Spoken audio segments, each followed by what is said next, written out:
Hey guys, welcome back. Before we get started, Aaron's eye is healed. Well, almost. Almost healed. Yeah. It's better. Thank you guys for all the prayers, though. Thank you guys. Yeah. We sell eye drops now. No. Yeah. No. We'll have CBD eye drops. Right. Yeah. But we do have a promo code for the CBD. If you guys are looking to try a new CBD, Hopewell Farm, you can get 10% off with promo code Journey to Truth 10. And they have another promo code JTT Ultra 15 that gets you 15% off the 1,000 and 2,000 milligram CBD. Those do not stack, but they are both available in the description below. And we also have 20% off all of our t-shirts with promo code 20 and back. And that link is below also. Tonight, we are joined by Gabbi Choong.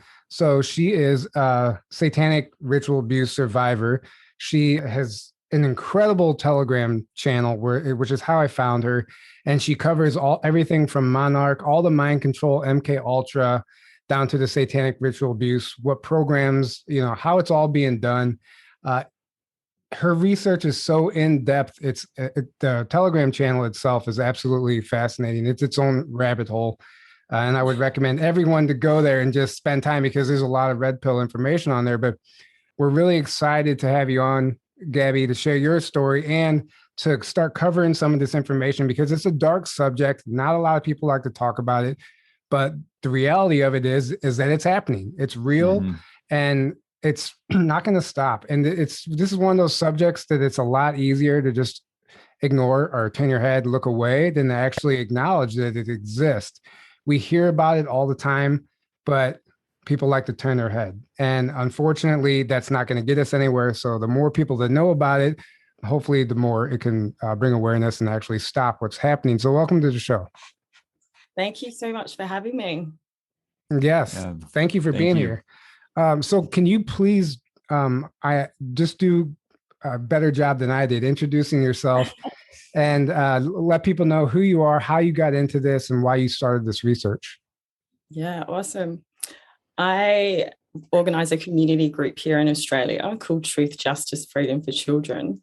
And I always knew growing up that I had been a survivor of child sexual abuse. So as a disclosure of so many things like the Epstein and Maxwell case, started coming through in 2018, I just really felt my mission at that time was to just raise awareness for the suffering of our children, for our most vulnerable in society. And yeah, just for me from that time in 18, just learning more and more about, the horrific state of crimes against our children started taking me into, topics like MK Ultra, mind control, Monarch, satanic ritual abuse. And, it's a huge area that is so hidden.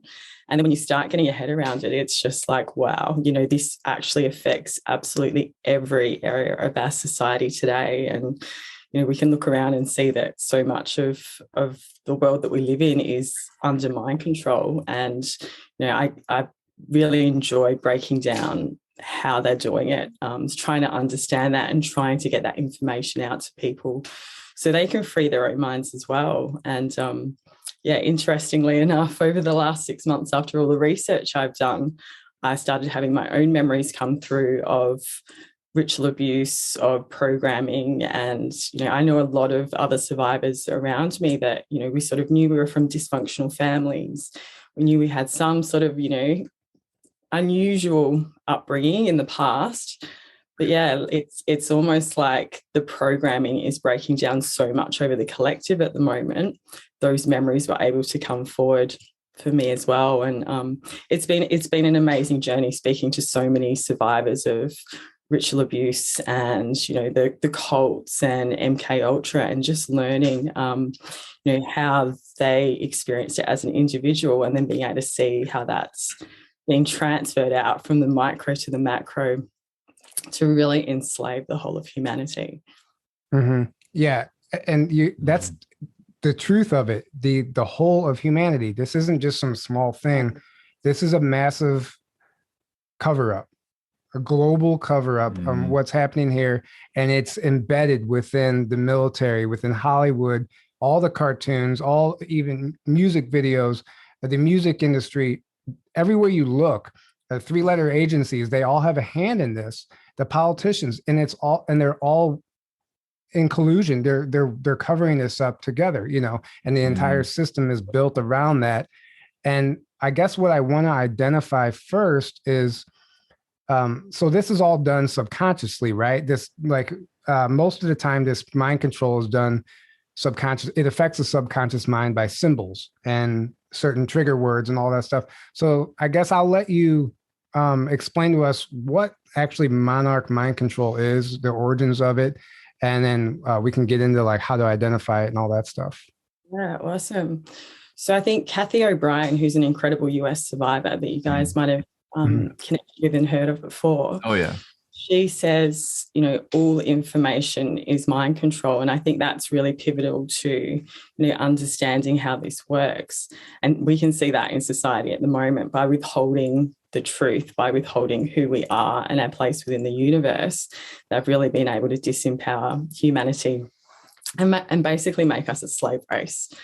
Right. And to understand how far back, mind control goes, like at the current form of it would be MK Ultra, but mind control goes, way back centuries and centuries. It's talked about in books like the Egyptian Book of the Dead, which is dated like 1500 years BC. Right.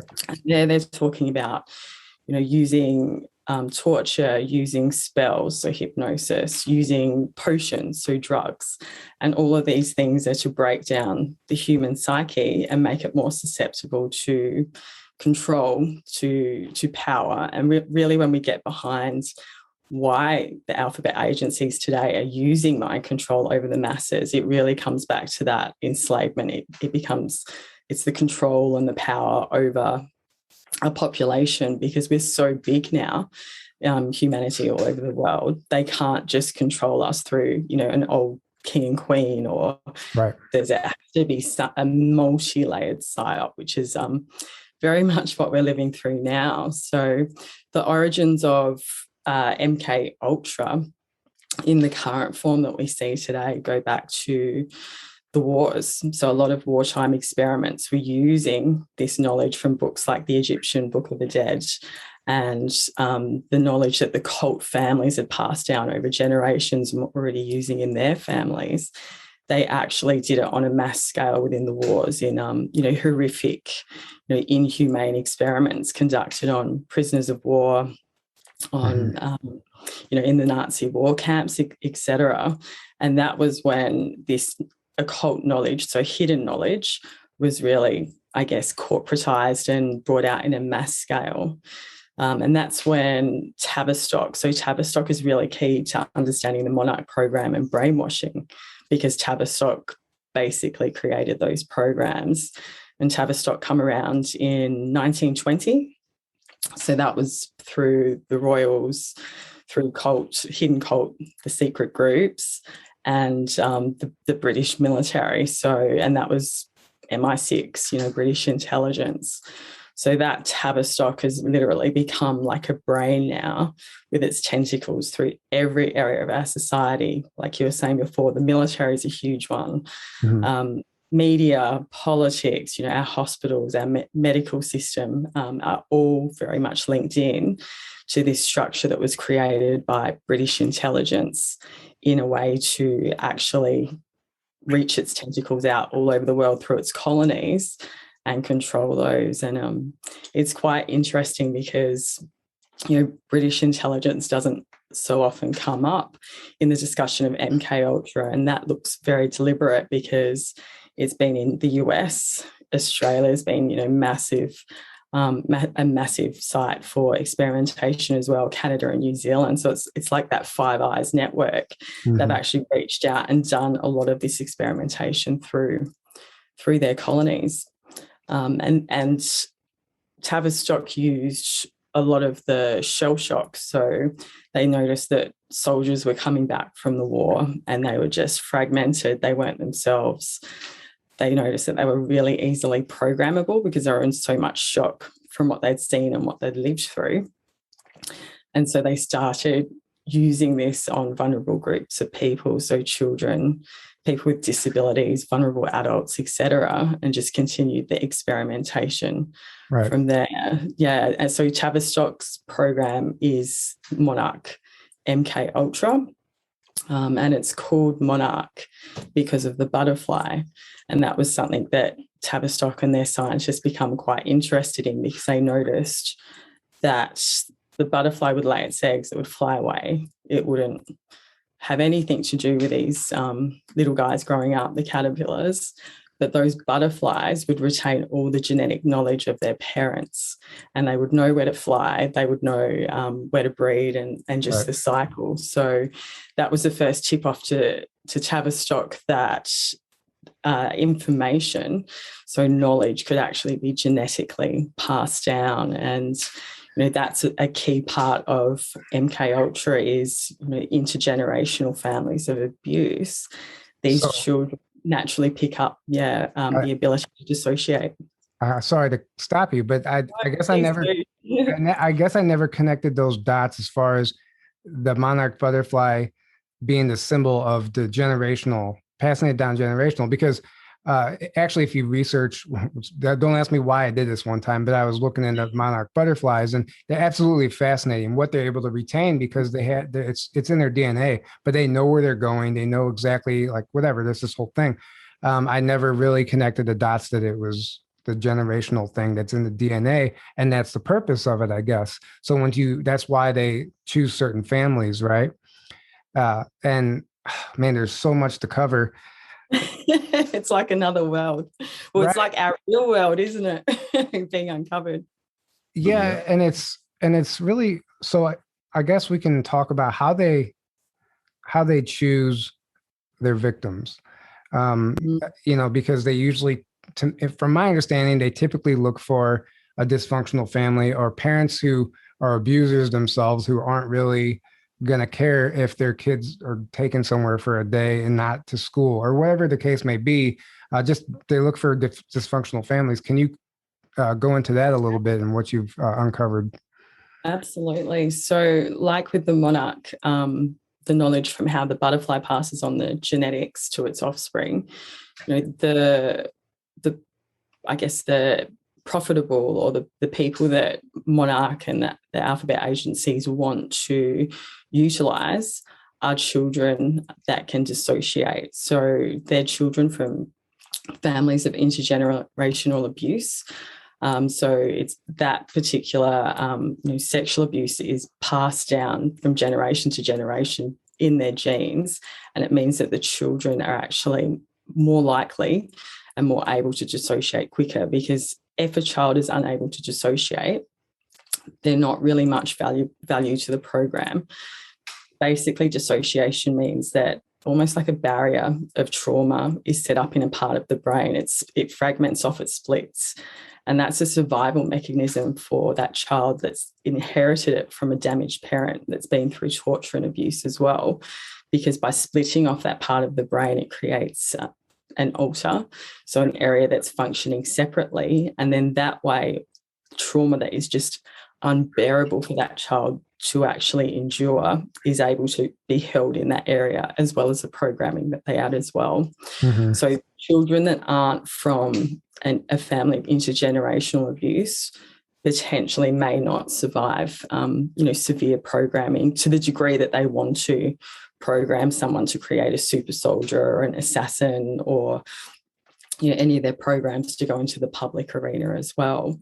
So we've seen in Australia, which was very much cult set up from the very beginning, because we were quite a late established colony of the British area, that there were many cult families that come in to start with, and they were already doing their backyard at MK Ultra to start with to control their children.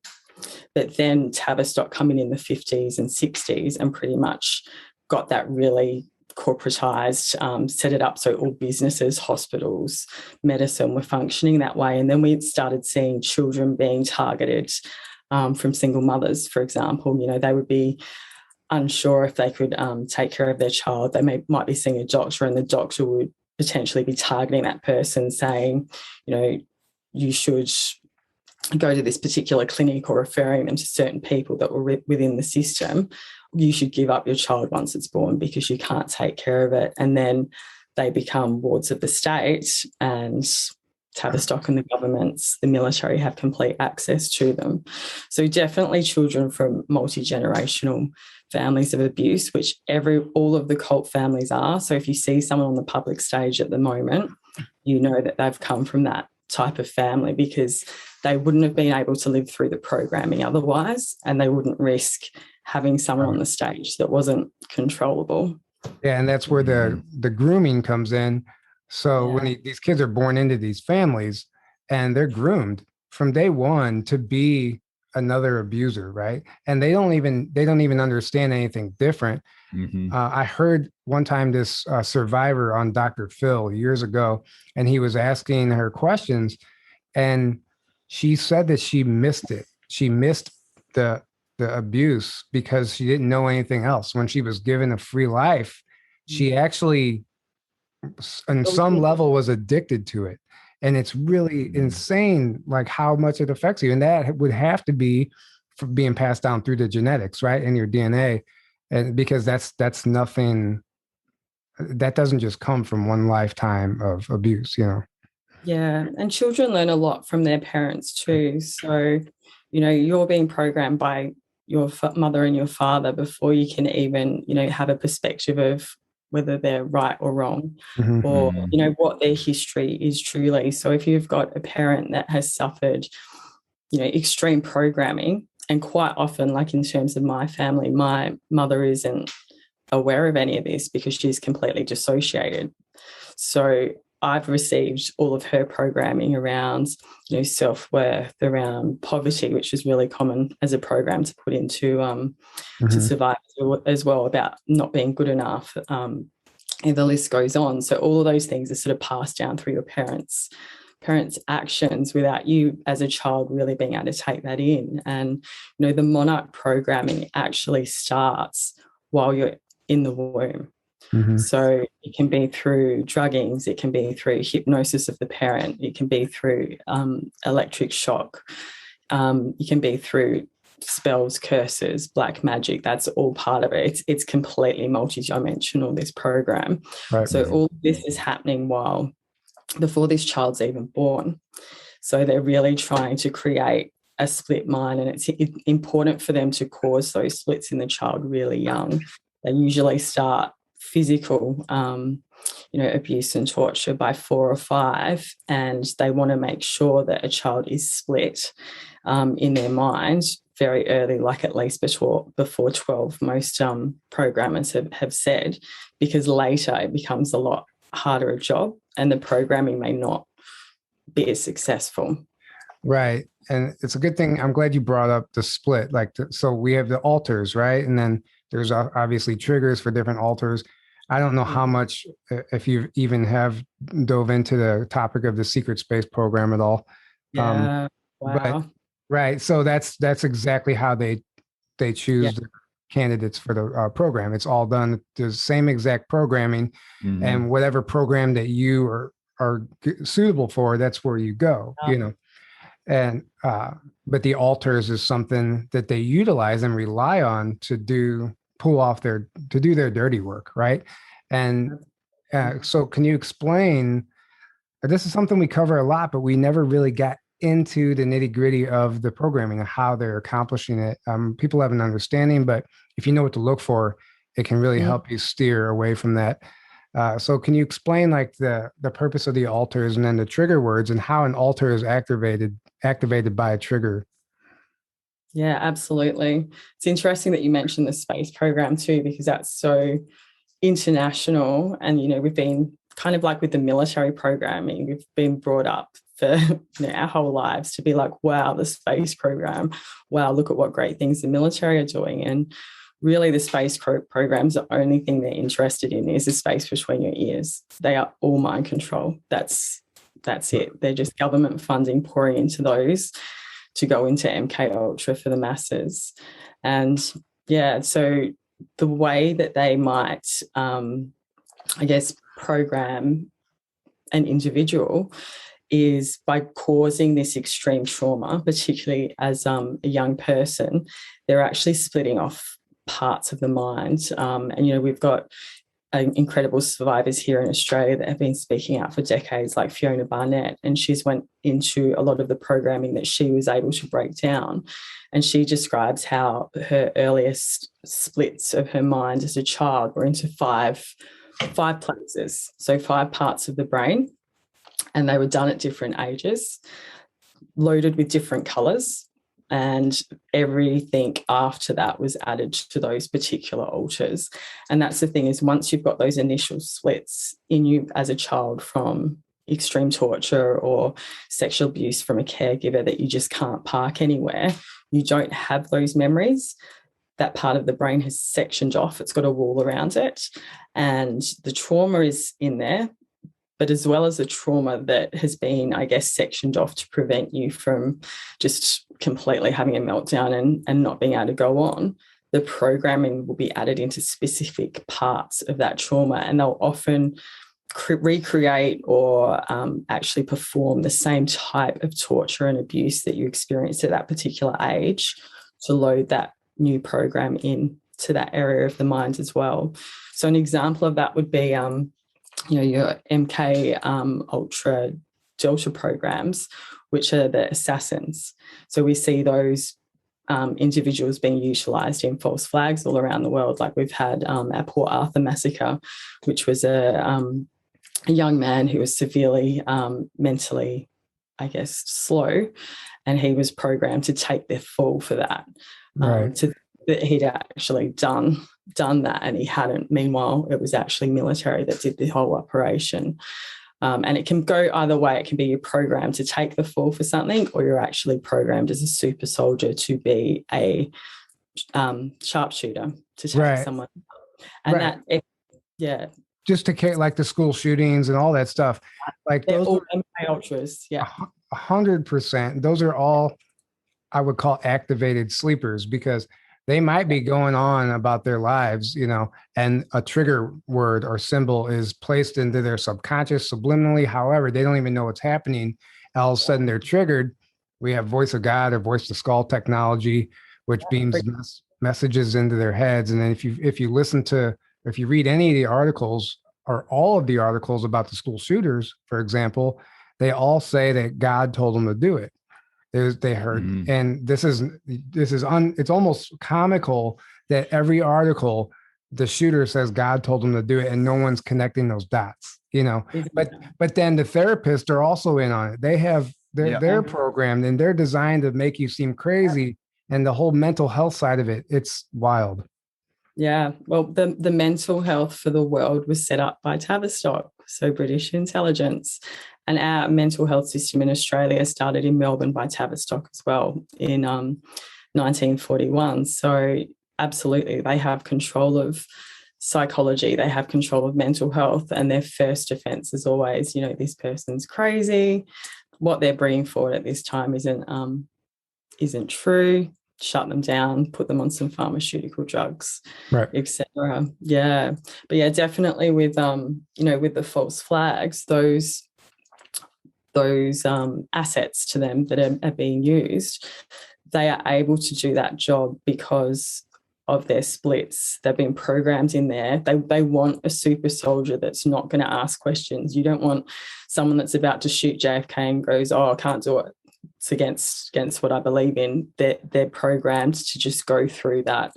And it can be extremely different to the person's normal persona, because you imagine this part of the brain that has received so much torture, so much horrific abuse over decades to get this programming in.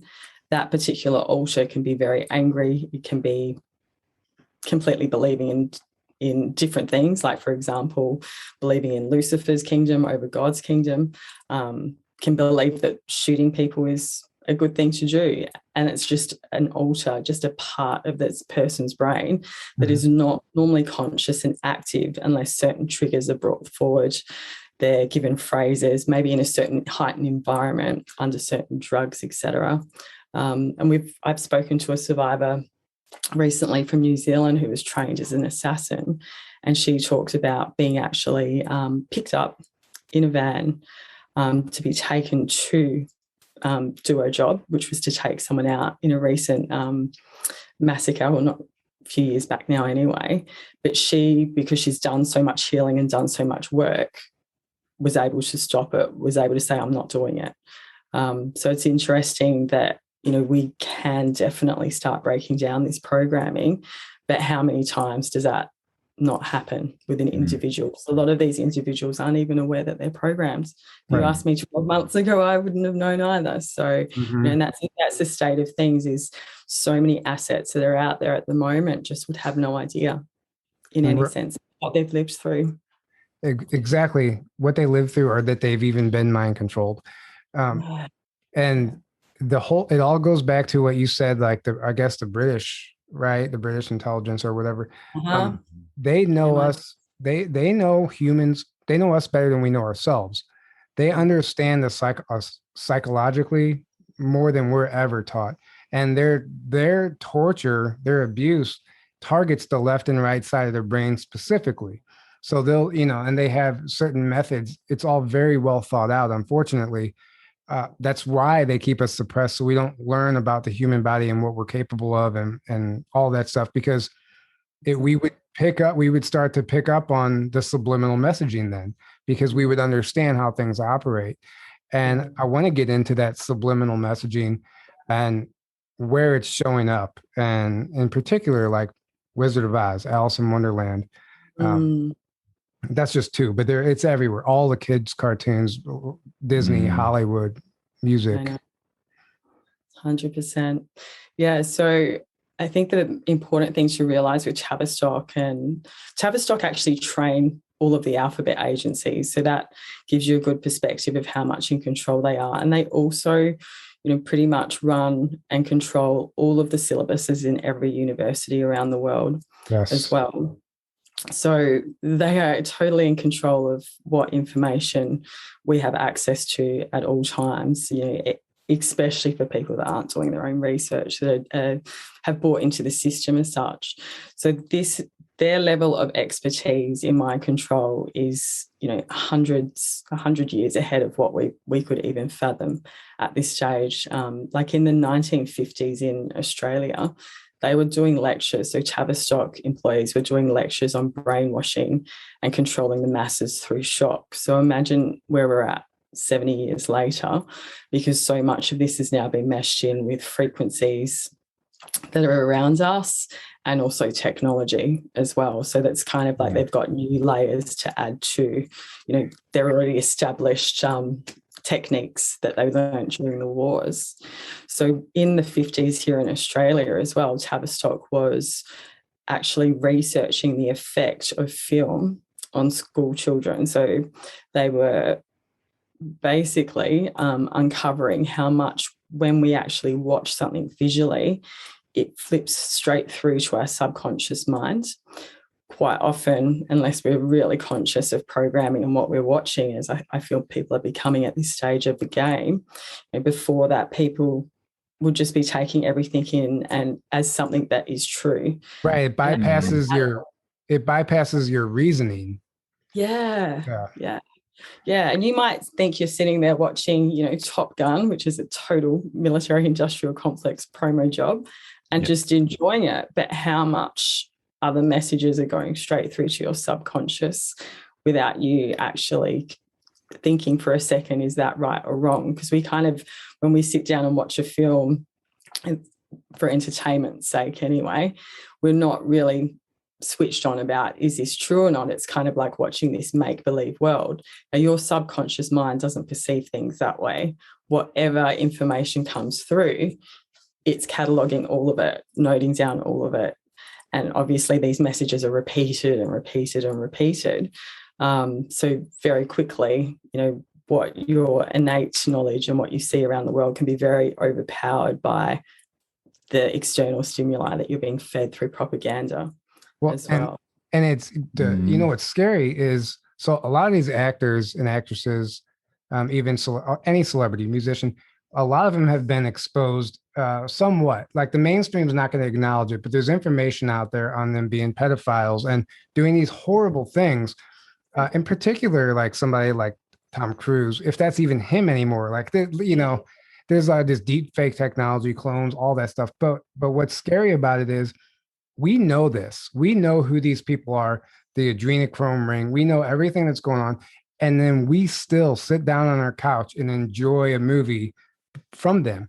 And it tricks you. It tricks you into like, okay, well, and I understand people like to just separate that and enjoy the movie for what it is, because I mean, let's face it, we've all enjoyed those movies because that's exactly what they're designed to do.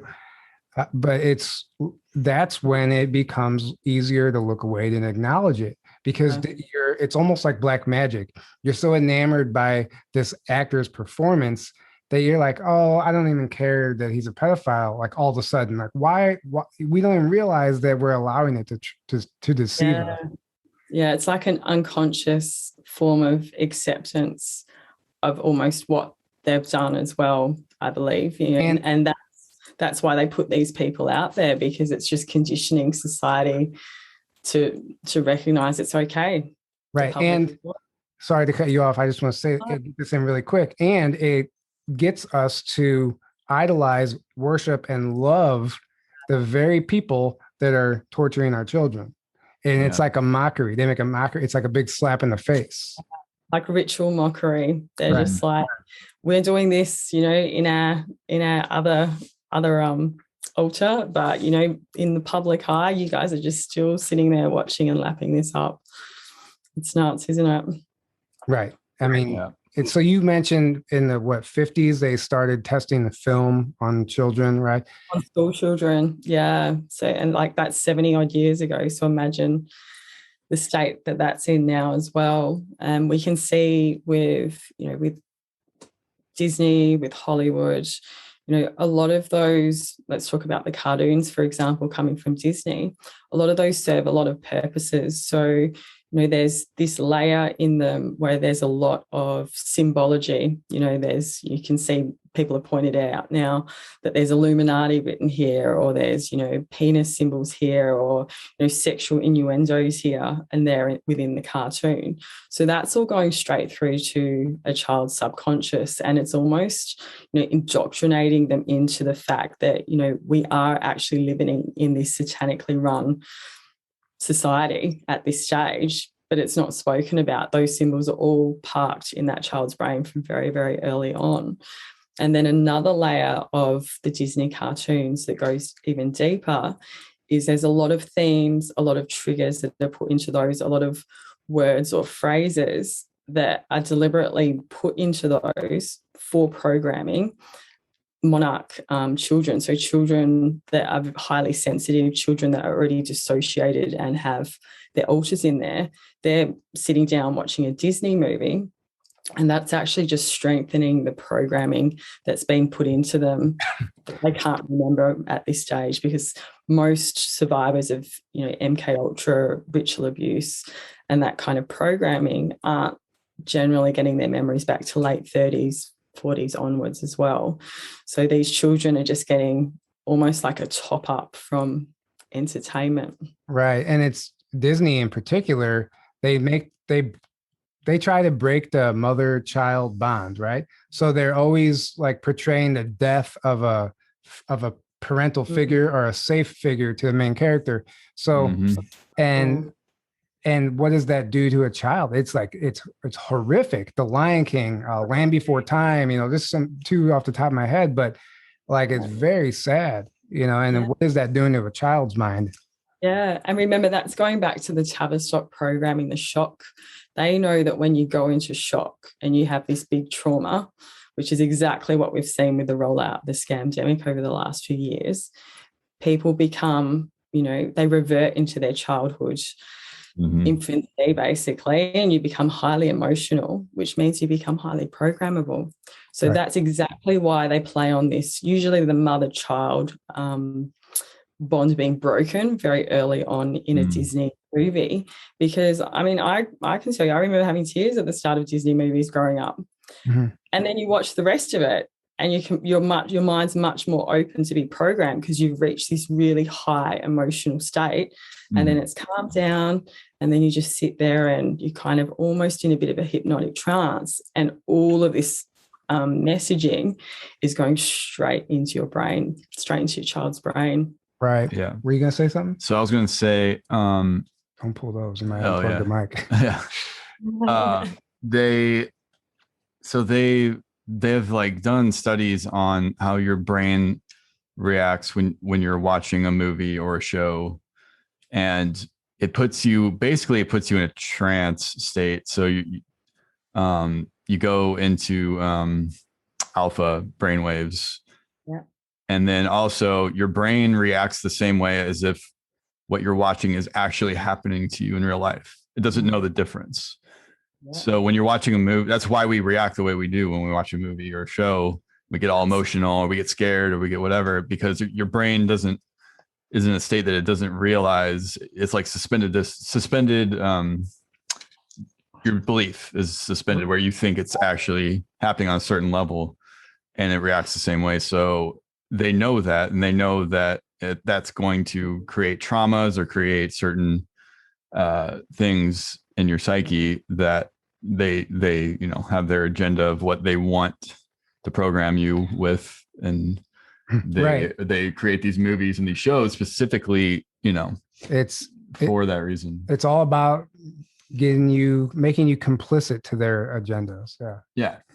Power and they got it down to it. They got the science down. They know how to create the perfect mind control slave, like on the mental and emotional level, the deepest level. So, it's a million times more effective than forced slavery, where you're a slave and you're being oppressed and you're being manipulated and everything else. They got it down to where you don't even know you're being manipulated. You don't even know you're being programmed because you're being rewarded with a paycheck. Yeah.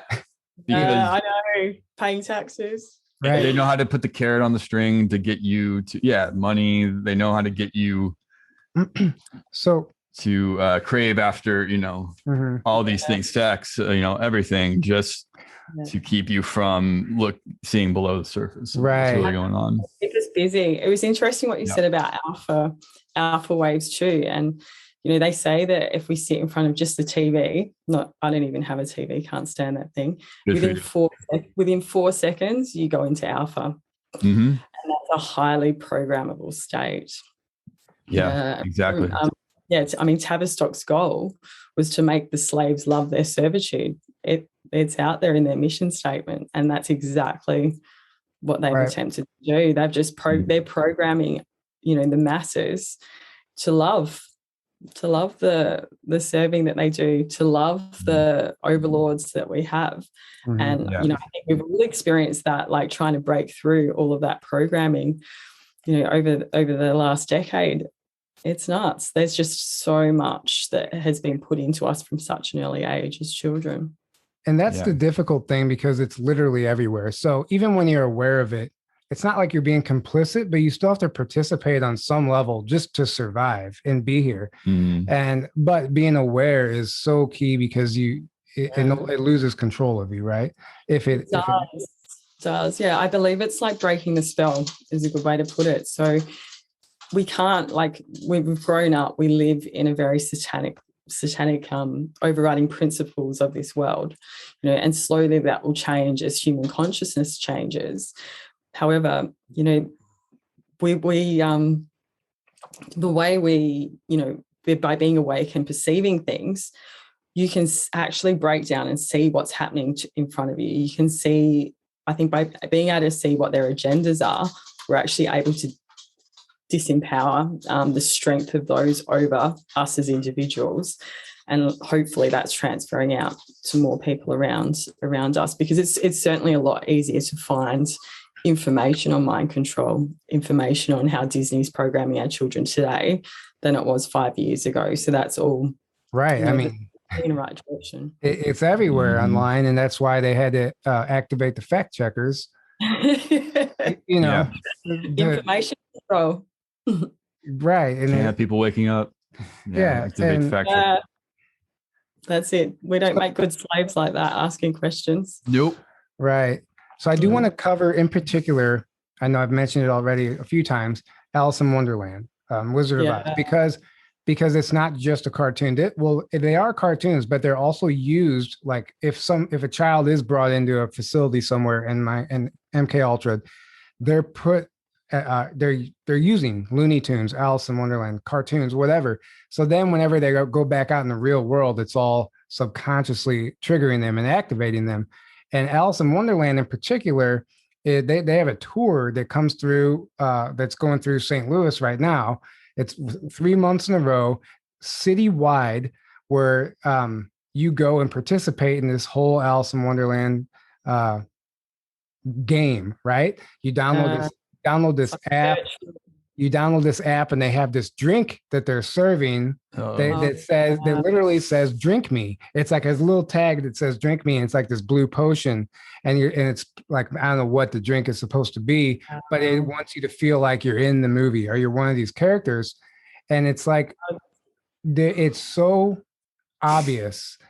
But people are like jumping, like they're getting in line to sign up for it because most people aren't aware that they love Alice in Wonderland. They love the characters they want to go dress up like the characters, but they don't understand like this to me is like some massive operation to maybe even abduct children. I don't know, but it's so interesting, that tour. We actually have that tour, Alice in Wonderland, all around Australia as well. Yeah.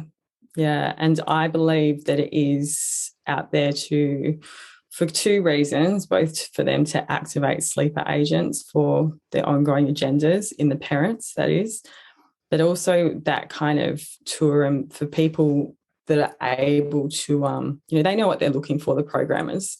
They could be at that kind of event and really easily spot children that are coming from a family of multi-generational abuse, children that perhaps are a bit more clingy to a parent, etc. So they, have maybe some mother-child bond issues, and all of those things are going to make a child a better asset for programming. So it's really scary, and it's just like you said, it's just out in the open. It's advertised everywhere, and really big. It's free or something too, isn't it? And really big, kids get in free. Kids are free. Kids, obviously, they're just trying to lure you there. It's mind blowing to me. And I also wonder if it's like a desperation, last ditch effort, because there is a cleanup process. In particular, we had a Navy whistleblower on our show who was talking about a cleanup, in particular in St. Louis, from some of these underground networks and stuff. Whether it's true or not, we just have to take his word for it. But if that's true and it was just cleaned up, it would make sense that they would go right back into this area that they've had a stronghold over for so long and try and get everybody back under their umbrella. Yeah, they're desperate. It's like an act of desperation. Mm-hmm. Absolutely, their supply is getting cut off. And I think just by more people being awake, like it's getting harder for them to do what they need to do. So it makes sense that they have to do such a big program or operation like this Wizard of Oz, Alice in Wonderland tour, to target children as well. Nuts, yeah. So Alice in Wonderland and Wizard of Oz are two very prominent programs in a lot of survivors. I know we've had Fiona Barnett speak out here, and she experienced them being quite overlaid in her. So they're not so much in separate parts of the brain, but mingled together as such. And like we were talking about before with parts of the brain being sectioned off through extreme torture and abuse to create those alters, they were put into various parts of the story as well. And then you've got all of the lingo and the words, and children watch these films over and over and they start repeating them. So things like Follow the Yellow Brick Road in Wizard of Oz, programmers like Fritz Springmeier, who now speaks out to raise awareness, talks about when they say follow the yellow brick road, it's like a command to a slave to go, that you're under control. And that's sort of like an opening line. And then after that, they can go in and activate a particular altar, which is quite similar to the follow the white rabbit, which follow the white rabbit is like, it's almost like, you're subconsciously saying to this person who has no idea that that is an emotionally loaded or programmed sentence, that you're in control of them. So it's like a master key to say, okay, let's go. So that would be one of the earlier triggers before they start going down into deeper programming or into a particular altar to either program it or potentially give it a job. So it's quite nuts to think that, follow the white rabbit has really come out in a number of movements recently. And I really question that, whether it's, being used to obviously assert control over people that aren't even aware that they have programming, but definitely after hearing that phrase or saying that phrase or reading that phrase, that if that person has any level of dissociation, which let's be clear, every single person on the planet at the moment has a level of dissociation through the propaganda we've lived through. Even if you're not a ritual abuse survivor or a survivor of MK Ultra, they still have their tentacles in you through the shock that you've lived through from watching the news and all of the movies with the violence you've seen as well. So yeah, it's quite interesting to see that Follow the White Rabbit's got such a prominent position in information sharing at the moment, I find as well. Right. And white rabbit is also a symbol for the adrenochrome, which is really interesting. And that was brought to everyone's attention a few years ago. And then now when we see certain celebrities or whoever, it doesn't matter who it is, any public figure with the white rabbit symbol, a lot of time, more times than not, if you do the right research and follow it, go down the rabbit hole, right? It leads you to this adrenochrome ring that's very actually unbelievably open online. Like they're not even hiding this stuff. If you know where to look, it's all in plain sight, Yeah, 100%. Yeah, I really feel that, Follow the White Rabbit has been put out there to literally open a lot of sleeper assets in the community. And the survivors that have spoken out that, in America, they're saying that they reckon there's millions. Some have estimated 10 million, 20 million. And I know that Australia has went through, we've had institutions like Darrick Boys Home in New South Wales. They've had millions of boys go through in the time they were open, and every single one of them has received some sort of MK programming. Right. So it'd be quite, you'd be talking about 1 in 20 people is a kind of, figure that we're getting towards, if not more. Right. Well, yeah. And of course, the white rabbit, we've got, Hugh Hefner and the Playboy Bunny. That's just another layer of that as well, isn't it? And, there's whistleblowers that have come out saying, Hefner was actually CIA. He was protected by your national security and the military. And he was very much along the par of an Epstein and Maxwell, with his honeypot, beta slaves, being able to blackmail all these powerful people so the alphabet agencies can maneuver them wherever they want.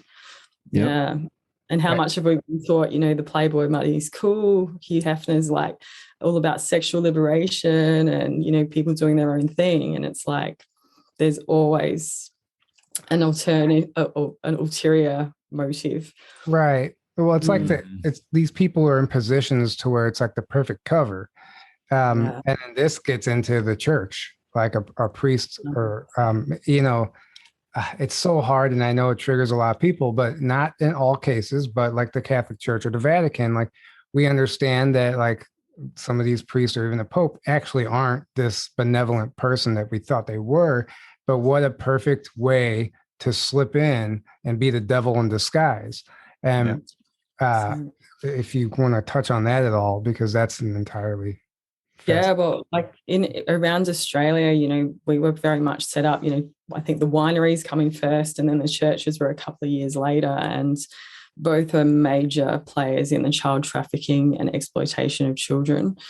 And, our churches have an awful rap here for child sexual abuse. And what's just starting to come forward now is it's not just child sexual abuse. It's been around programming. It's been around ritual abuse. So it's really been another way that I guess these cults could infiltrate, something that people see as good, and they have respect for the church and listen to their what they're putting forward, but they've been able to really go in and control families, so they've been able to access children, etc. as well. And you even have to look at the language, like it's altar boys that are used by the church. Altar boys. I just now connected those dots. Yeah, me too. Altar boys. Yeah. And I can't. There's so many men that are adults now that have experienced church abuse, and when they tell me their stories, a lot of them will tell me about spells being cast over them, or weird phrases, or speaking in tongues. And like it for that generation that's a little bit older now, it's almost, I don't think they actually understand that they were in rituals, really, because church is a ritual in itself, isn't it? There's the wine, there's the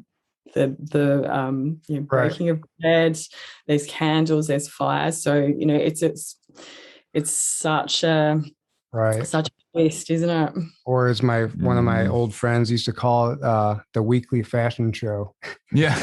He's like, because his family would go, and he's like, I think they're just going to show off their new outfits. Like they don't even know why they're going anymore. I'm like, and socialize. Right. Yeah, exactly. It's lost all of that. I guess what it was really meant for anyway. Right. Sold out.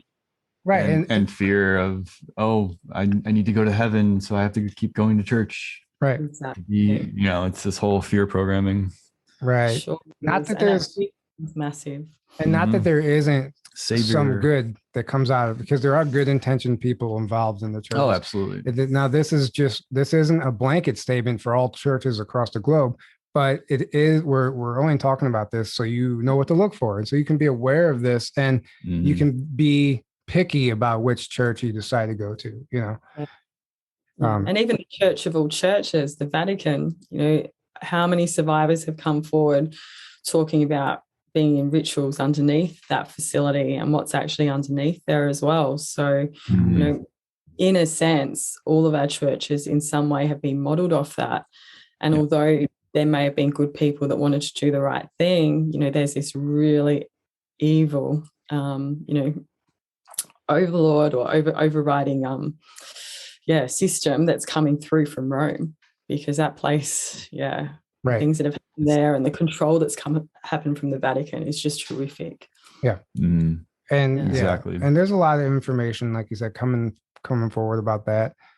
Things are happening. So that's something I also want to talk about. Like, there is a cleanup effort. We are noticing a change. And I think a lot of the reasons that everything is so apparent now is because maybe it's like nearing an end, and as all this stuff is surfacing and we can see it now, to have these discussions so it can be healed and cleared. And, we can't do that unless everyone knows exactly what's happening.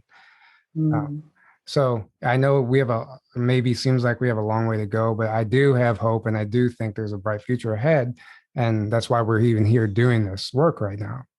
100%. It's been amazing, even over the last few years, to see how many people have woken up to what's going on and can now even perceive the programming that's going on around them. And I think that's incredible, because then they can protect their children. Like, so many parents are choosing to homeschool, et cetera, at the moment, as well. And in my perspective, from what I hear from survivors and programmers that I've interviewed, is I don't think things are quite there yet. Like, I think we really will have a good run of these guys trying to do their best to really unleash their agendas yet still. But there's so many individuals speaking out, and there's so many survivors now coming forward. Like, they really can't stop this truth coming forward, which is changing society. Right. It's almost like we're in two groups. We've sort of got a group that is almost like a parallel society now that sees things. And then there's a group that unfortunately have, stayed in the system they're in. They've taken, the current bioweapon that, you know, is obviously very much related to the MK Ultra agendas as well. So yeah, it's interesting times ahead, and you know, some of the survivors speaking out at the moment are actually recalling a lot of their programming around this time as well. So that's quite interesting because it's around, you know, people being activated in the community, around people being rounded up, very much like what happened during World War II with the Nazis. Mhm. So the undesirables are going to be put into camps, etc. And like, you know, their programming says that war is about to break out at some stage in your country, which will be war everywhere if something happens in America as well. So it's interesting that that's all in the programming. Like, hopefully we can avoid the worst part of that. But, you know, these are people that were programmed 40, 50 years ago as well. So they've been planning this for some time. Yeah, and that's what people need to understand, because, you know, there's this, we've heard it a million times, white hats in control, you know, all, like, let's just say some benevolent faction does have control now, and things, they're not getting away with as much as they used to. Let's just say that's true. That doesn't mean that these people are going to stop what they're doing, because that's all they know. This is a life, like you said, it's in their DNA, it's generational. These abusers, that's all they know, and they're addicted to it. Like I said earlier, that's their way of life. That's how they survive. They don't know any other way of living. So even though maybe they have lost on some level and they have lost their grip, they're still going to live out their programming, because that's all they know. And it's just going to take generations to finally get out of that. Just like it took generations to get to where we are now. All that programming, what does it do? They program us so that we program each other, and they don't even have to do anything anymore. You know, we're constantly out there doing all their dirty work for them, and we don't even know it. So true. So very true. Yeah. So some of the cartoons, going back to that, one in particular that I've heard somebody mention before, and I think it's really interesting, is the Magic School Bus. And then you think about the Secret Space Program, and then the show, The Magic School Bus. And I've heard, I think it was a survivor talk about that MK Ultra programming being shown, the Magic School Bus.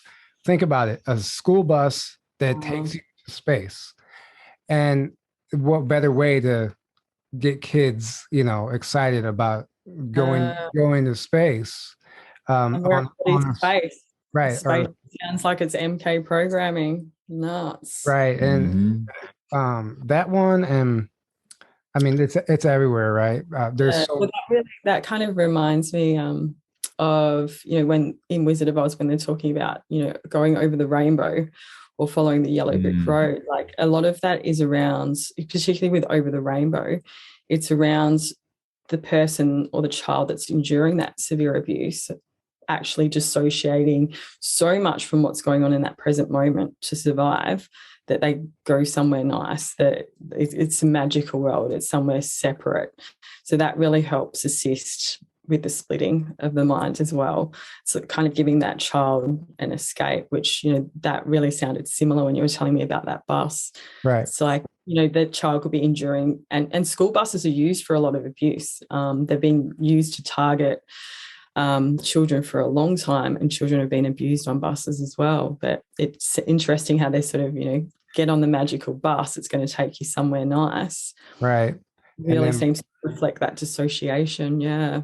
Right. Yeah. And it's something about the yellow school bus. I think there's something there, because even Kamala Harris lately, she's been saying in her speeches, she's been dropping the yellow school bus. How she said the yellow school bus is the largest form of transportation on this planet. And she kept saying yellow school bus, not regular. And I'm like, there's something else to this. You're saying yellow for no reason. Yes. Yeah. Well, color programming is a big one. Like Fiona Barnett, our survivor, was saying that the first part, a lot of the very early programming is around the 5 colors that they use, which can become doors. It can be set up quite differently in different people depending on their role. And then we see so much color coding in the propaganda that we watch. Like, I know a lot of through the scamdemic, there was like a lot of purple. And I think your inauguration last year was like everyone wearing purple. And inauguration, right? Yeah, that one. Yeah, so purple's quite a strong color. color coding as well, because they talk about half of the brain being programmed red, half blue. And so purple becomes the mixing of those two colors. So that can be a big wake up for sleepers as well. And then I think I read it on your Telegram channel on one of your posts about like hallways, doors, slides, stuff of that matter, really being symbolizing a portal. And like, I don't remember what I read, but it's interesting that you do see that a lot, like in Alice in Wonderland. Like it's always a slide or a doorway or a hallway, like something leading somewhere. I think it represents a portal, maybe to the mind. I mean, I don't know, but I absolutely agree. It's like being taken through the looking glass, isn't it? Taken through into another world. And remember, that's really what programming is all about. It's taking you into that particular part of the brain that has been split off already to add extra programming. Right. Yeah.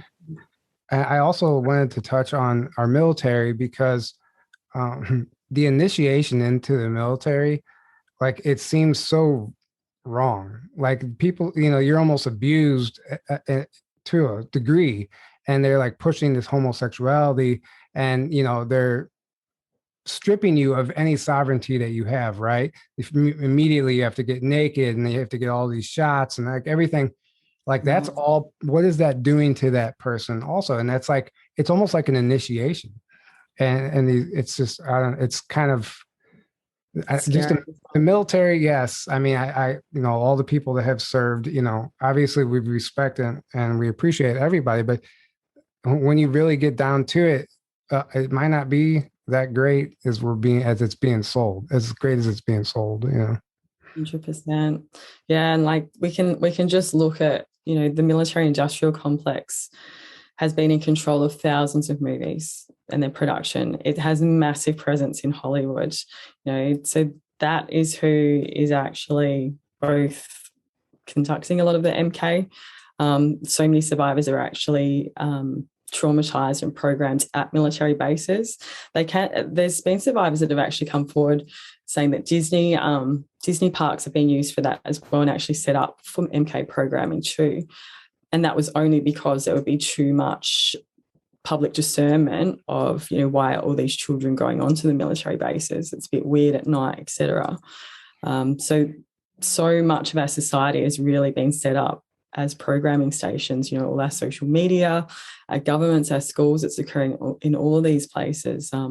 But the military has a massive cult stronghold. And like you said, there's a lot of good people that go into the military and probably don't realise until they've been in there for a while exactly what's going on, because we're sold such a different story to what's actually happening. But so many families, cult families, children are programmed to go into the military, and unless you're programmed, you're not going to go up in ranks. So if you're talking about someone that's, you know, high up, has power in the military, you can be certain that they've come from an intergenerational abuse program and they're an asset themselves as well. And, you know, the military has rituals. You know, we can look at the amount of deaths, you know, that have occurred in big world wars, etc. They're blood sacrifices to power up, you know, the spells and the agendas of the Satanists. And it doesn't matter if you don't believe in this stuff, they do. Right. And they're really, you know, they're going for power from interdimensional demonic forces. They're going for power through technology to use over us. And all of the frequency weapons, all of the chips that we're now battling, you know, against at the moment with the current agendas, they've all come from military research through places like NASA and DARPA, and these all mesh into Tavistock. You know, they mesh in and are reported through Stanford Institute, which is meant to be about research, which is really just cataloguing every single response we have to every public event to see just how quickly and how far they can push us as a mass, like push us along on their agenda, which, you know, we're living through New World Order at the moment. We're actually heading towards one world government. And that's the next key part for them. Yeah. And the military is a massive part of that. The military is a tool. So it's so important for the cults to have massive control of all the power players within the military. And speaking to survivors, like I spoke to Laura Worley recently, and she has seen with her own experience how the military have been involved in recent rituals to gain power for the New World Order, and also has uncovered how many of the military, if not all personnel, have actually been chipped. And what that would mean is that can now be meshed in with the increasing amounts of frequency weapons and technology that surrounds us to really mind control those people, make them angry, for example. Right. That's very true. Yeah. The frequencies are emitted to, in a city where they want a riot to break out. They can, right. It's nanotechnology, and certain frequencies just pumped into the area, and people get angry. They don't even know why. And then they get violent because, and then it's a hive mind thing, right? Hive mind. Yeah. And you're picking up on everyone else. And it's like you collectively co-create this riot and this chaos. They know that. I also think you mentioned that, the New World Order in their head, and absolutely that's what they're trying to do. 100%, you can't deny it. At the same time, I do think for the first time they have an opposing force. There's an opposing force trying to stop them. And I think the reason we're seeing it ramped up so much is because their hand is being forced. And they're like their whole whatever 2032, whatever the agenda was, has now been fast tracked to right now. Like we have to do this right now because they weren't expecting this backlash. And this is why everything's very confusing. And we have all these we hear these stories about these this cleanup process, but then we can't ignore everything we're talking about today. They both are playing out simultaneously. I agree. I mean, there's more people awake now than ever. I'm a big advocate for, personal power, and I don't like anyone sort of putting themselves out there waiting for a savior. I feel like we're all here to do our part at this time, and really embrace that. That's when things will happen. And just to remember that, we have the power to cause so much change in the world around us, whether you're speaking out publicly or just educating your family and the people in your community. Homeschooling, for example, that's huge. You're saving one mind from indoctrination. So we're all doing so much. I think sometimes we don't realize how much we've broken down and broken through so much programming as well. We're now just waiting for that to be reflected in the collective. It's interesting now that this is the generation that's getting their memories back. And that's, to me, come on, there's a higher purpose. There's a higher reason for all this. And this is, I think a lot of these people, everyone who gets their memories back, it ends with them. Like the generation they have the opportunity to break that generational curse and to do something different now with their children. And so they don't pass that along to their children. And I see it, I'm witnessing that happen with so many of these starseeds and so many of these parents who are aware of this. They are very aware of what their child is consuming. And what I mean by that, well, even food, but entertainment and what they're learning, all that stuff. You have to be very aware of that. Pay attention to it because your child is being programmed, And imagine what these children that are coming through, from this time will be capable of. I can speak for myself. It's taken me decades to deprogram, and I thought that I was pretty damn awake from seeing the corruption and what my family went through as a young child. Right. But these children that are born and kept away from this programming, for a large part of their upbringing, imagine what they're capable of doing. Like we're changing this in one generation. And I think this generation, the one that we are now, we're kind of, we're holding the line. We're saying it stops with us, so we can then create this new generation that will the growth will be exponential from these children. They're very special. Right. Very, very old souls that are coming through at this time too. Right. And like they're almost like these higher dimensional beings incarnating here with these memories and this knowledge that we didn't have growing up.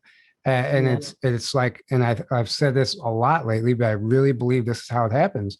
The more and more these children incarnate here and avoid the system and avoid the programming, their offspring, they're going to come in from a higher dimension as well. Eventually they outweigh the lower dimensional beings that are here. And that's when the shift actually occurs. Like it's going to be generational and it's going to be a process. I don't think there's any one big moment that's just going to wake up the planet, and we're all going to have this aha moment. I do believe that there are going to be some events that are catalysts, but I don't think there's something that's just going to immediately flip it. I so feel that as well. Like, I think, over the past few years, people have very much been like hoping for something to just happen and the whole world to wake up and be like, oh, look, this is what's been going on. And I don't really see that, because remember, we are all free will. So it's some people's choice to stay in the system, and we have to respect that as well. And understand it. Like, they've been programmed for a lifetime that system is there to save them, and it's not for everyone to go through the painful waking up that it's not. But yeah, absolutely. These children coming through and what we'll be able to do in future, I think is just absolutely incredible. There's so much hope now, like, speaking with survivors, and, even for myself to see the healing of like family lines, like it's come to an end when people are choosing to heal and to talk about this and to take action. And, just for these things to be being discussed publicly is so healing for survivors as well, that have been, shut down, silenced for so very long. And, imagine the children that are going to come forward. And I know a lot of like our original people here in Australia, they have so much respect for their young ones as they arrive, because they recognise they're closer to God, they're closer to source. Yes. So they're very, very careful not to give them too much knowledge, because they're bringing forward the better ways. They actually look at their children as like, please sit with me, tell me, what can you teach me? And I think that's what we're coming back to, is to recognise that the future generation is being birthed, from what we've learned, and can also be so much more than we can even imagine, because of what we've lived through and what's brought us down as well. So it's challenging but beautiful times, isn't it? Right. Absolutely. Yeah. We see both ends of the spectrum here. Yeah. To me, like, it's a good sign. Like Aaron, you say a lot, like, we don't want things to go back to normal, because normal was when they were in control. Normal. Yeah. Normal was terrible. Normal was when they were in control, and it was the illusion. We don't want that. Like, I want to go somewhere that we don't even recognize anymore, in a good way.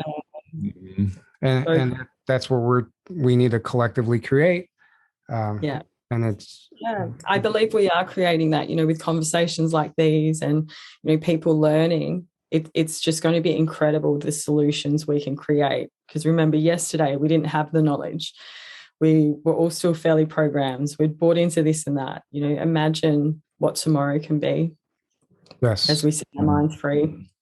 Amen to that. Amen.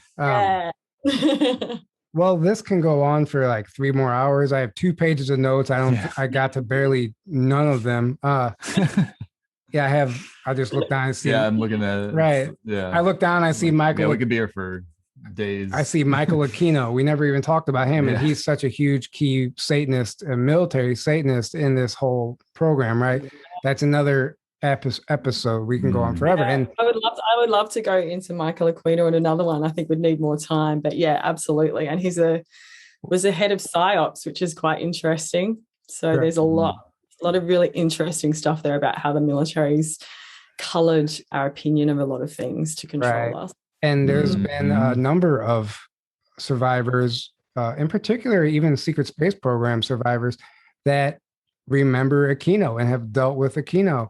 And he just comes up in these testimonies for a reason. He's there. This isn't fake. This isn't make-believe. This is real. We will do this again. I definitely think we have to, because there's so much. There's so much. Yeah. I didn't get to half of this stuff, but we'll be here. It's a big topic. Right. Sounds good. I would love to come back and discuss some more with you anyway. Absolutely. Well, thank you so much. This has been amazing. Thank you for doing what you're doing. Thank you for coming forward and speaking your truth, because that's exactly how you yourself heal, and we all heal. Can you please let people know how to follow you, where they can follow you? Sure. So I'm on Facebook and Telegram as Gabbi Choong. So GABBICHOONG. And you can also connect with Truth, Justice, Freedom for Children on Facebook. And if you hop on over to our Telegram site, there's a webpage as well. So, right.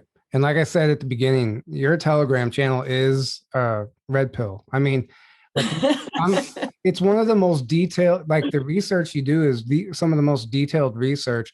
Usually, like when we share stuff online, we share like something about a topic, then we send somebody somewhere else to go do the research. But you go to your page, like, and everything is there.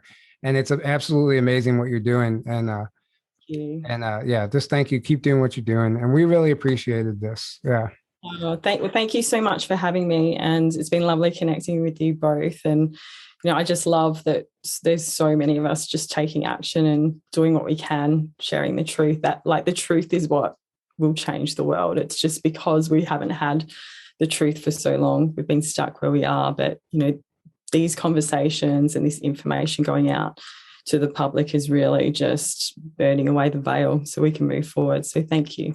Right. Thank you. Yes, this was enjoyable. I'm glad we covered this in the way we did, because we always talk about it, but we don't really get super deep. So, yeah, this was really great. Thank you so much, guys. Thank you for listening. Thank you for tuning in. Thank you for all the support. We can't do this without you. We love you all. And yeah, good night. Good night, everybody. And until next time, have a great evening. Good night, guys.